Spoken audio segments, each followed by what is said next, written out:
Okay, so in this video we're going to talk about human impact on the environment and have a look at some of the extension questions. We'll start with this one with a diagram of different processes, and it incorporates the nitrogen cycle and the carbon cycle. So the first question says, what's the name of the processes represented by the arrows labelled 1 and 2 on the diagram? So it's really important to annotate first. So we can see the lines with number 1 next to them. They're actually going to use oxygen gas as a reactant. So hopefully you guys can see the oxygen there is being used up, and we know it's in the mitochondria of the plant cells or the animal cells, and it gets formed into water. So it's the final electron acceptor for aerobic respiration. Arrow number 2, so we can see CO2 gas being fixed in the chloroplasts of the green plants. And the same number 2 is actually showing the oxygen gas being produced as a product from photosynthesis, and we know that's from photolysis. So number 2, CO2 gas is fixed with RUBP in the stroma of a chloroplast from the light-independent reactions, and the oxygen gas is actually from the light-dependent reactions in photolysis or photolysis. Now I'm going to further annotate the rest of the diagram. So for me, this step's really important. We know nitrogen gas is chemically inert. It doesn't really react with it very much. However, there is an enzyme called nitrogenase, and the nitrogenase enzyme is a bacterial enzyme found in Rhizobia bacteria. So when the N2 gas diffuses simply into the bacteria, which we know colonize the cells that make up the root nodules of legume plants, the nitrogen gas is fixed into ammonia, and that ammonia is then absorbed by the plant, and the nitrogen in the ammonia can actually be assimilated into lots of nitrogen containing compounds. So N2 fixation is in the Rhizobia bacteria in the root nodules.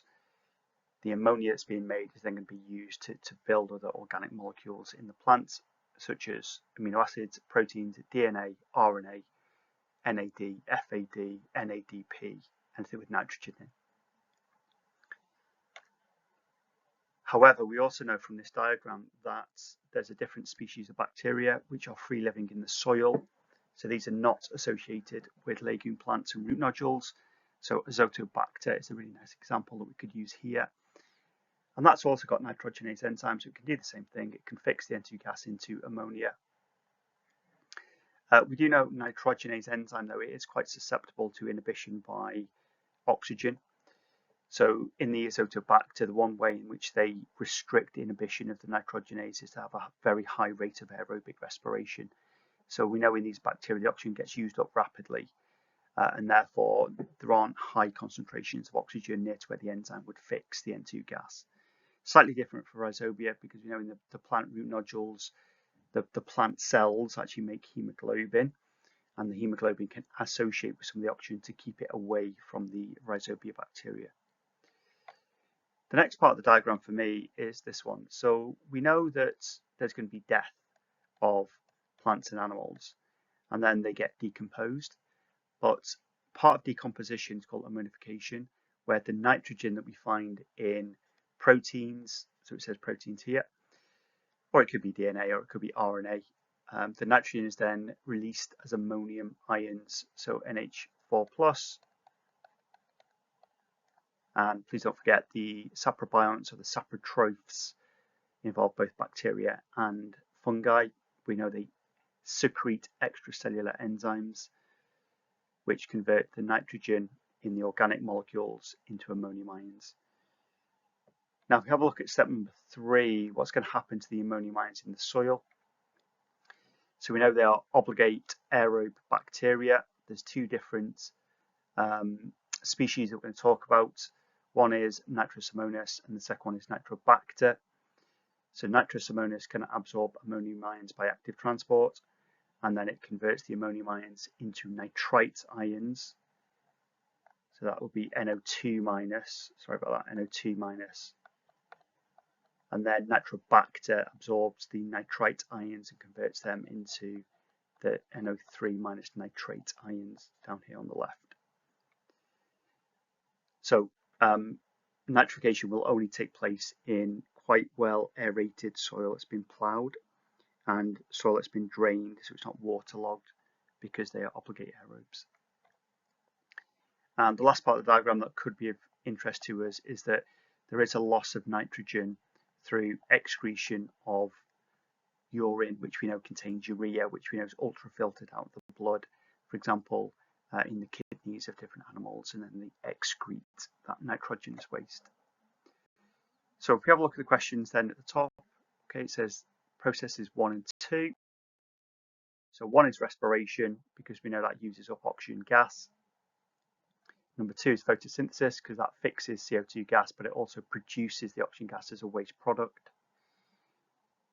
Part B, why does ploughing and draining the soil encourage the process by arrow 3? Well, we know that's nitrification, and we know they require aerobic conditions, and nitrification would actually be inhibited or prevented under anaerobic conditions.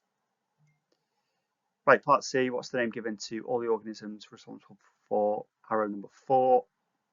Well, we know ammonification takes place as part of decomposition, and we know they're saprobionts or saprotrophs, you could say. So if you go back to the nutrition topic, saprotrophic nutrition is external digestion with extracellular enzymes, and we know they do absorb certain molecules across their cell membrane, such as glucose and amino acids, etc. Point D says name the term which describes the biochemical process by arrow 5. Well, we know that's N2 fixation. I would write the word nitrogen, not N2, when you actually put the answers in. And it's nitrogenase is the enzyme. Question E, what's the general name given to the organisms that carry out the process of arrow 3? So they are nitrifying bacteria. And the process is called nitrification. And we do know they're obligate aerobes that require oxygen to respire. Arrow 6 is denitrification. So if we go to the left of the picture, it's number 6, that one. So we know the N2 gas in waterlogged soil can be absorbed. The nitrate ions can be absorbed by denitrifying bacteria, and the nitrogen is released as N2 gas, which enters the atmosphere once again. Last question then, it says, give the name of the genus of bacteria that could carry out the process represented by arrow 7. So rhizobium is accepted, and we know they're in the root nodules of legume plants with the enzyme nitrogenase.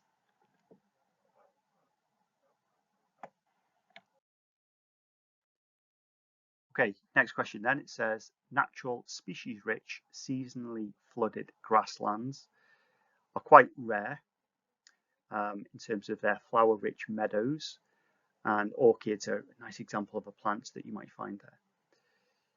These rare plants survive on flooded meadows where the levels of nitrate ions are actually quite low. So normally plants prefer soil with lots of nitrates in, because the nitrates can be absorbed by active transport and assimilated to make things like amino acids and proteins and DNA. But these species can actually survive in low levels of nitrates because we know the soil has been flooded due to maybe excessive rainfall, etc. Then it says many such meadows have been lost through ploughing and the application of fertilizers to increase the yields of certain grasses like hay.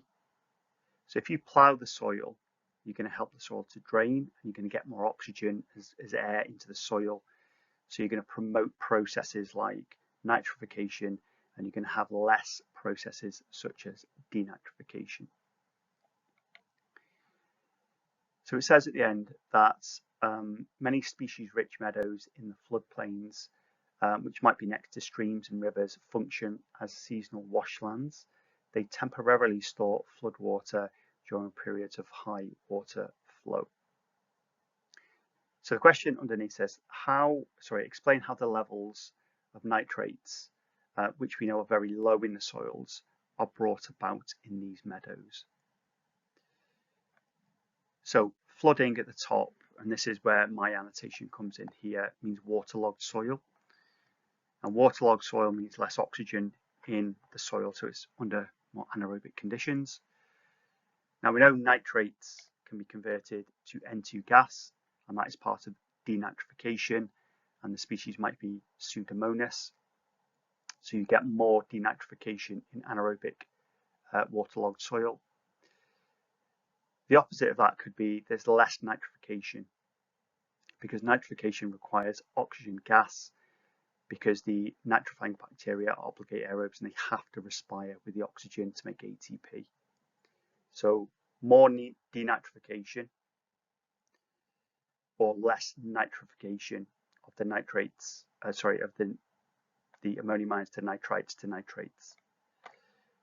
If it's flooded meadow soil, we might also get slightly more leaching, which means that there's fewer nitrates left in the soil because they're very soluble and they've been washed out through leaching into the rivers and the streams. Part B says, explain how the change in agricultural practices has led to the loss of this type of meadow. So if we actually go back to the information, it does say that the two practices at the top, are ploughing and fertilizer use. And it says that the type of meadow is flooded and naturally fairly low in nitrates. That's the meadow that we started with. So ploughing then increases aeration of the soil. So it increases the oxygen concentration of the soil because the air can get in between the soil particles near to the roots of plants. That means there can be more aerobic respiration in the roots of these plants. Also, we know nitrification increases because they're obligate aerobes and they need the oxygen gas to respire aerobically. They will not survive in low oxygen concentrations. The low nitrate levels have disappeared somewhat because also fertilizers have been added to the soil. Now, fertilizers, certainly artificial fertilizers, might contain nitrate ions, okay, or even they could contain ammonia or ammonium ions, which get nitrified into nitrates and then nitrates.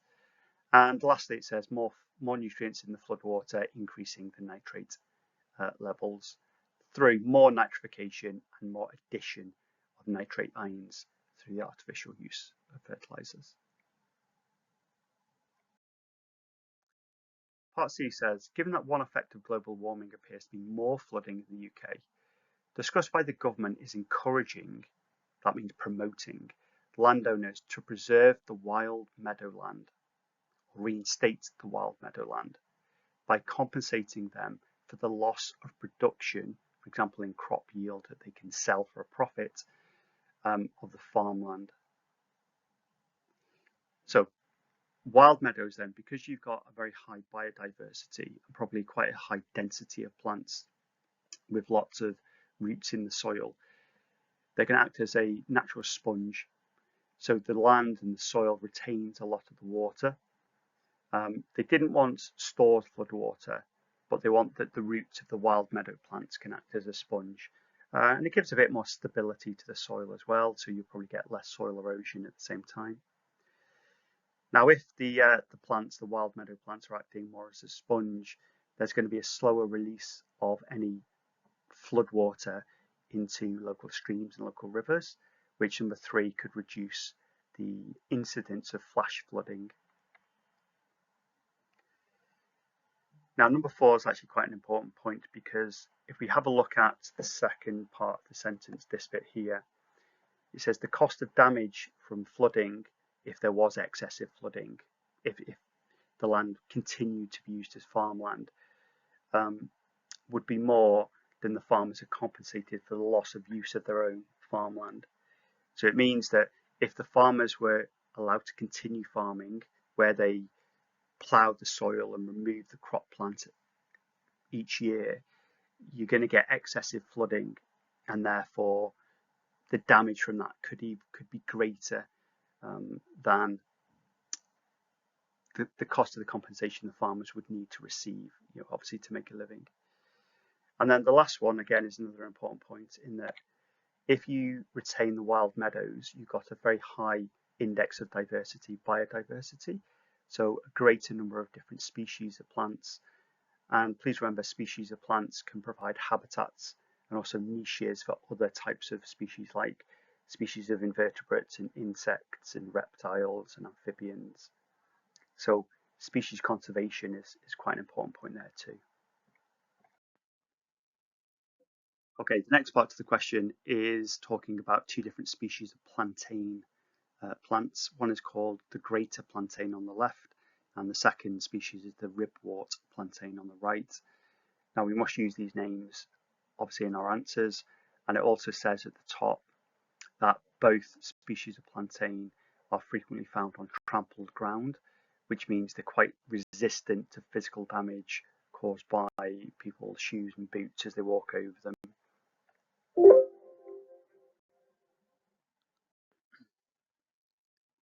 So in this table, we're shown some features on the left-hand side of the two different species of plantain. And it's really important to use as much of this information as you can in the answers. They do expect you to use the information they give you and sort of incorporate it into what you write as much as possible.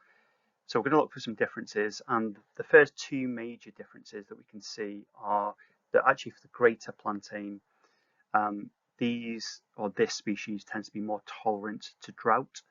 So if there's not been rainfall for an extended period of time, or there's been high temperatures, lots of sunlight, for example, and the soil dries out somewhat, they can survive probably better, more so than the ribwort plantain. The other big difference is that the greater plantain are very resistant to physical damage. So for example, if someone's walking over the top of the plant and it's going to cause physical damage to the leaves, it doesn't necessarily destroy or kill the plants, and they can survive that physical damage more so than the ribwort plantain on the right. Now the other important difference on the list is the idea that the seeds of the greater plantain species will germinate near the surface or on the surface of open ground. So these seeds would prefer germination near or on the surface. The ribwort plantain, these seeds are more likely to germinate successfully on lightly compacted soil. It says either in open ground or amongst the vegetation. So if the soil has been walked on a lot, it's going to compact the soil, which is not ideal for the ribwort plantain on the right, because it does say it's best on lightly compacted soil. Now the other difference at the bottom is the greater plantain species can overwinter, and that means it can survive underground over the winter months when conditions are not optimal for plant growth.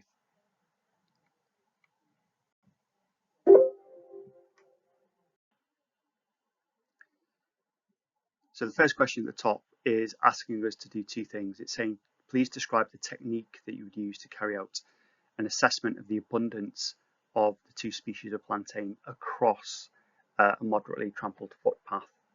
So we need the correct technique, which is an interrupted belt transect, because the idea is that it's across an area.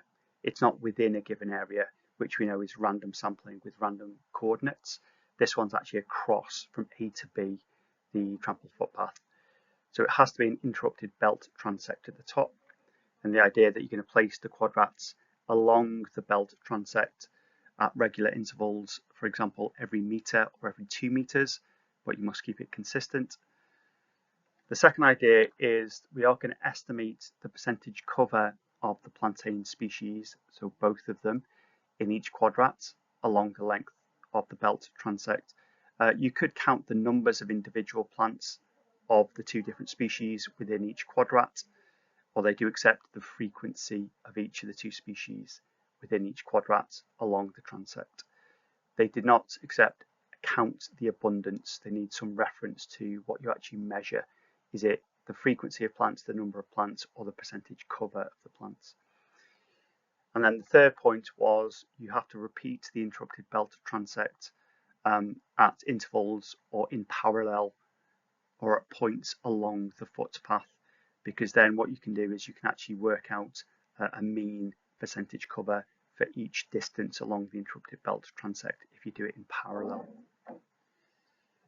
So the second part of the question is saying, please use the information in the table, so we must use that, to predict which species would be found mainly in the centre of the trampled path. So in the center of the trampled path, it's more likely that there's going to be more trampling, more physical damage, and which species are found mainly at the edges. So we have to then go on to say, well, which one's going to be at the edges compared to which one is more likely in the center of the path. So 2 parts to that question. Now, if we use the table very carefully, we can see there's going to be a higher abundance of the greater plantain in the center of the path and a higher abundance of ribwort plantain near the edges of the path. So that's answered the first part. The second bit is to explain these observations. So the greater plantain is better adapted to heavily trampled ground, more so than the ribwort plantain, which is less well adapted to physical damage caused by heavily trampled parts of the path.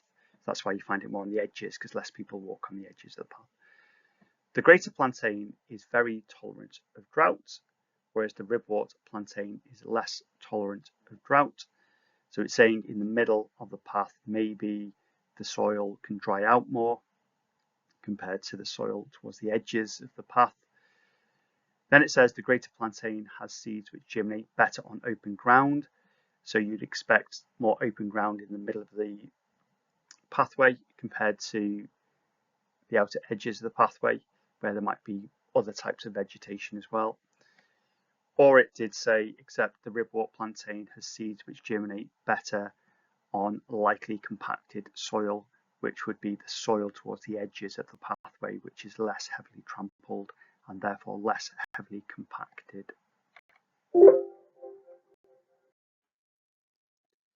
Okay, so question E then is talking about a food chain and the transfer of energy between the trophic levels in the food chain. And it says in the second sentence that a food chain can usually sustain no more than 6 energy transfers. So if you think about the arrow that links each individual trophic level to the next trophic level, that would be the transfer of energy in the form of biomass. So the net production efficiency, or NPE, measures how efficiently each trophic level uses and therefore incorporates the energy from the food that's been ingested from the previous trophic level and how it incorporates that into its own biomass. So the question says, why does the food chain usually sustain no more than 6 energy transfers? So 6 arrows in the food chain. So that's the first bullet point we're going to reference. Then it says, explain why it'd be more efficient to produce food in the form of plants like corn, soybeans, and other crops, rather than producing food as meat and consuming meat tissue. So if we think about the crop plants, they're obviously producers. They have net primary productivity, which is the biomass of the crop plants. If we ingested more meat, well, actually collectively there's less energy available in the biomass of the meat because that's further down the food chain, and there would have been a greater loss of energy as you go through the arrows.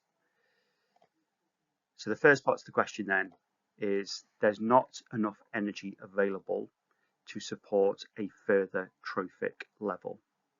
Okay. Now it says in red not to accept not enough energy to support more than 6 energy transfers. Okay, so it wants the idea that in the final trophic level of the food chain, there isn't collectively enough energy to sustain a further trophic level. And please don't forget, we measure this in kilojoules per meter squared per year. The next point then is that we know as we go down a food chain, there's less and less energy in the trophic levels, because at each point, energy will be lost as heat due to respiration of glucose. So through respiration, when the organisms from one trophic level are consumed by organisms from the next trophic level, there's energy lost as heat, and that energy is not available to build new biomass. And fewer trophic levels, and this is going to reference the top left bit about the producers and the plants, means more energy would be available for human consumption as food, because we know energy is lost as you go from the crop plant, the producer, to the primary consumer, to the secondary consumer, to the tertiary consumer. And if you went all the way down the food chain, there's going to be less and less energy available to be consumed by the humans.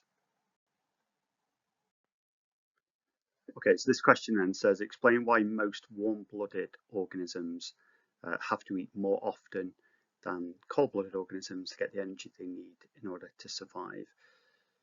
So in terms of annotating this question then, I think the first thing we would annotate is warm-blooded organisms.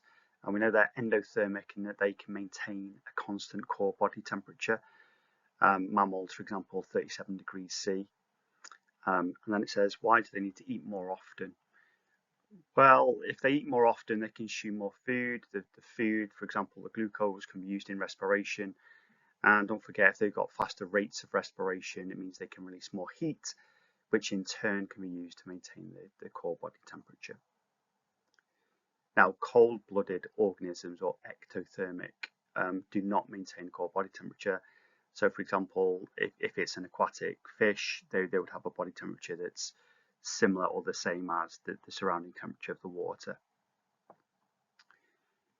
So in terms of the answers then, okay, so endothermic organisms need to maintain a core body temperature, not just keep warm, that's a bit too vague, which means they use more of the food that they ingest and absorb in respiration. They have faster respiration rates in their cells in order to produce more heat energy, which helps to keep that core body temperature constant.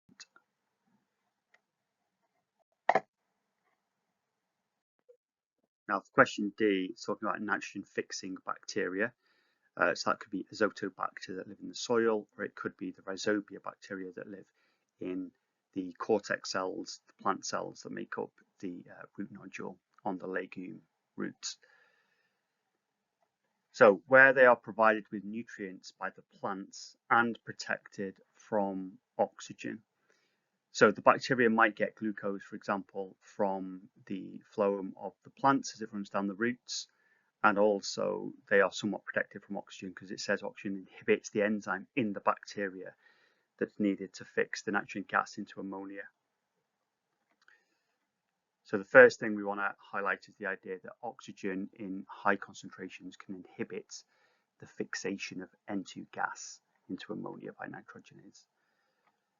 Okay, the next part of the question says, azotobacter are free living in the soil. They do not colonize the plant cells that make up the root nodules of legumes. So you find azotobacter in the soil generally. They also have nitrogenase enzyme that fixes N2 gas as ammonia. However, what happens here is that they have a very high respiration rates. So they do respire aerobically. They do use up the oxygen in aerobic respiration. But the point is that if they've got a high respiration rate, they use a lot of oxygen. It can't accumulate in the cytoplasm of the bacteria, azotobacter, so it can't really inhibit nitrogenase. Now, it's slightly different for the rhizobia because actually the plant cells that make up the root nodule make hemoglobin, or a protein very similar to hemoglobin. And we know hemoglobin's got a high affinity for oxygen. So in the root nodules of legume plants, the hemoglobin can actually associate a lot of the oxygen, which keeps it away from the bacteria, and therefore it keeps it away from the nitrogenase enzyme in the cytoplasm. So there's less inhibition in the rhizobia that way. So the question says, name the bacteria which form the symbiotic relationship with leguminous plants. Well, we know that's rhizobium or rhizobia. Then it says, a type of hemoglobin is present in root nodules. How does this limit the exposure of bacteria in root nodules to oxygen? So the plant hemoglobin, which is why if you cut inside a root nodule, they look a pink colour because of the pink hemoglobin. It can absorb, load up, associate with oxygen because it's got a high affinity for oxygen. So that would form oxyhemoglobin, and it keeps the oxygen low in or around the rhizobia bacteria. So question E then, it says, use our knowledge of aerobic respiration to suggest how high metabolic rates within azotobacter, the bacteria, would protect nitrogenase from the inhibition by the oxygen. So we should know that aerobic respiration uses up oxygen as a reactant. Azotobacter have a very high use of oxygen because they've got a fast rate of respiration. The normal role of oxygen, even though this is a prokaryotic cell like a bacterium, is still as the final electron acceptor at the end of the electron transport chain. So the oxygen pulls out electrons, combines them with some protons to make water. So the final mark point is the conversion of oxygen gas into water.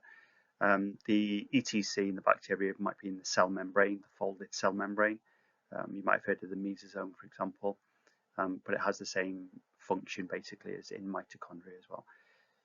Right, question F then says the sundew is a genus of plants which lives in some waterlogged soil.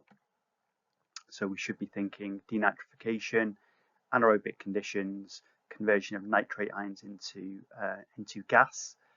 So low levels of nitrate ions in this soil. Then it says these plants are able to trap and then digest insects which get stuck on their sticky leaves. Suggests why this is vital to the survival of these types of plants. So we know waterlogged soil, anaerobic conditions, okay, flooded soils, for example, they have low nitrate concentrations within the soil because of excessive denitrification. Therefore, there's not many nitrates available to the plants, to the roots of the plants. So the fact that the plants can actually trap insects, they can start to digest the molecules of the insect, in particular molecules like protein, which we know contains nitrogen. Amino acids are released from the digested proteins. Please do remember you've done endopeptidases and exopeptidases before. It might be that also some of the nitrogen is released in the form of ammonium ions, as well as maybe intact amino acids. And then the last mark point is actually really important, that the cells of the plant require ammonium ions to make amino acids, or they require amino acids to make new proteins. And proteins we know are important in plant cells, things like enzymes, carrier proteins, channel proteins, hormones, etc. Also, some of the nitrogen, for example, in the ammonium ions, could be used by the plant cells to make more nucleotides, which are involved in DNA replication or making, for example, messenger RNA through transcription. Okay, so this is quite a nice diagram about the nitrogen cycle again. Some of the details are kind of similar, but we'll just quickly annotate this one. So if we start on the left, nitrates, NO3-, and we know that makes the soil nice and fertile, and they're soluble in the soil water, and they get absorbed by active transport through the root hair cells, and then the nitrogen is assimilated into protein, or you could say amino acids, then proteins. We know DNA, and we know RNA. It could be NAD, FAD, NADP, so any organic molecules that contain a bit of nitrogen. Now we then get death of some of the plants, and we get certain bacteria that convert the protein, the DNA, the RNA, the nitrogen compounds into ammonia. So we know this must be ammonification by these saprobiont bacteria, or there could be fungi as well, couldn't they, that secrete the enzymes. Right, we've then got point B that goes from right to left. So ammonia into nitrates is obviously nitrification, and that does need oxygen in the soil because these are obligate aerobes and they respire aerobically to make ATP. And then they can obviously, the nitrosomonas convert ammonium ions into nitrite, and nitrobacter convert the nitrites into nitrate ions. Now, point C at the bottom, just have a quick look at this. It is N2 gas being produced either from ammonia or nitrate ions, for example. So this would be denitrification down here on the right. And then the N2 gas we know can be fixed, and that's by azotobacter or rhizobium, and rhizobia part of the root nodules.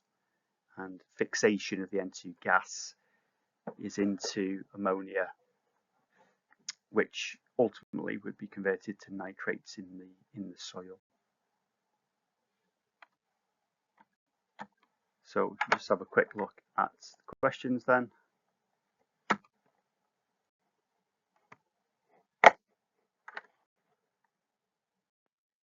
So process A was ammonification on the right hand side.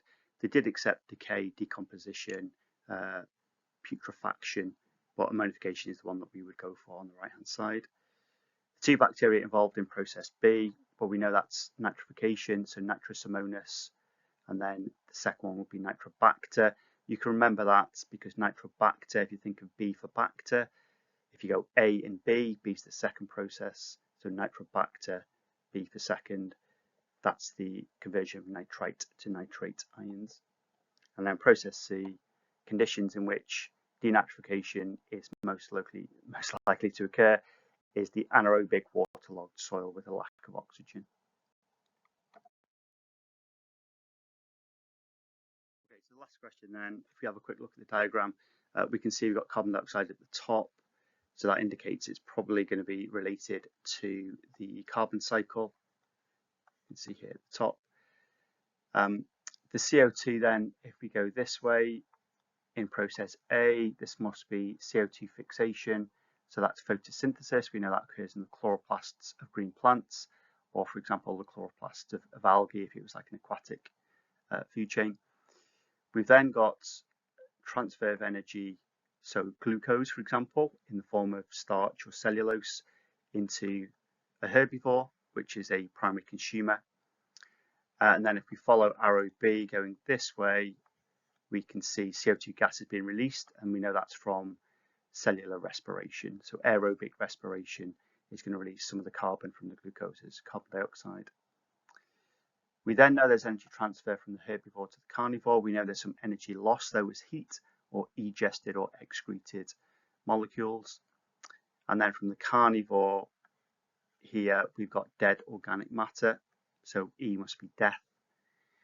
And then if we have a quick look at the process going to the right hand side, it says fossil fuels. So that's things like coal, oil, gas, where the carbon rich molecules are then combusted. And we know when you combust these fossil fuels, we release energy, but we also release CO2 back into the atmosphere. Okay, this process here, B, is also the release of CO2 gas.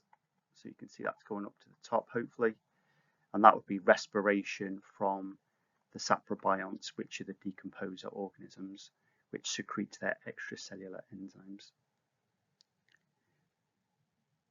Okay, so nutrients then, inorganic nutrients. Inorganic means no carbon to hydrogen. So these would be things like ammonium ions, which can be absorbed by active transport, and the nitrogen we all know is used to build the carbon biomass that contains nitrogen like proteins and DNA. So if we just have a quick look at the questions then.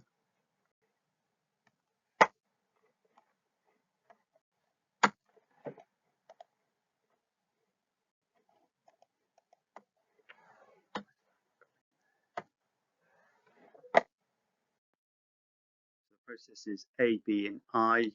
So A was photosynthesis, B was the release of CO2 from respiration, and I was combustion of the fossil fuels. Part B says use a letter from the diagram to identify one process associated with the nitrogen cycle, but not the carbon cycle. So H was inorganic ions that contain the nitrogen, like, for example, ammonium ions or nitrate ions, which would then be absorbed by active transport in the roots.